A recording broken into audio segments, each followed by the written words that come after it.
Okay, so ஒரு video and இதுல வந்து பாத்தீங்கன்னா ஒரு சின்ன எக்ஸ்பிளனேஷன் அப்படிங்கிற மாதிரி நீங்க வந்து கேள்வியில் கேட்டிருந்தீங்க. அதற்கு ஒரு விடை வந்து அவங்க தந்திருக்காங்கன்ற மாதிரி ஒரு காணொலியை பார்த்தப்ப எனக்கு தோணுச்சு. அதை பத்தி கொஞ்சம் இல்ல, அது என்னன்னா இவங்க கிட்ட நாங்க போன் அடிச்சு பேசிட்டோங்க.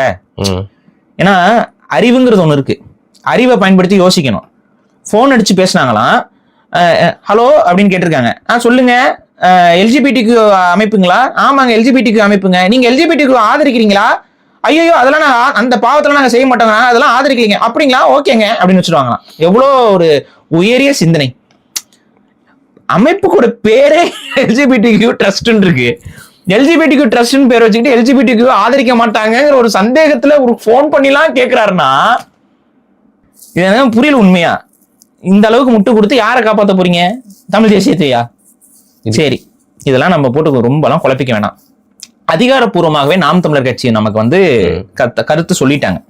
அதுல எப்படின்னு பாத்தீங்கன்னா, வந்து அந்த வேட்பாளரே அவங்க என்ன சொல்றாங்க அப்படின்னு நான் சொல்றதை விட அவங்களே சொன்னா கரெக்டா இருக்கும்ல. கரெக்ட். சோ பிரகாஷ் கமான் அப்படின்னு போட்டுருவோம்.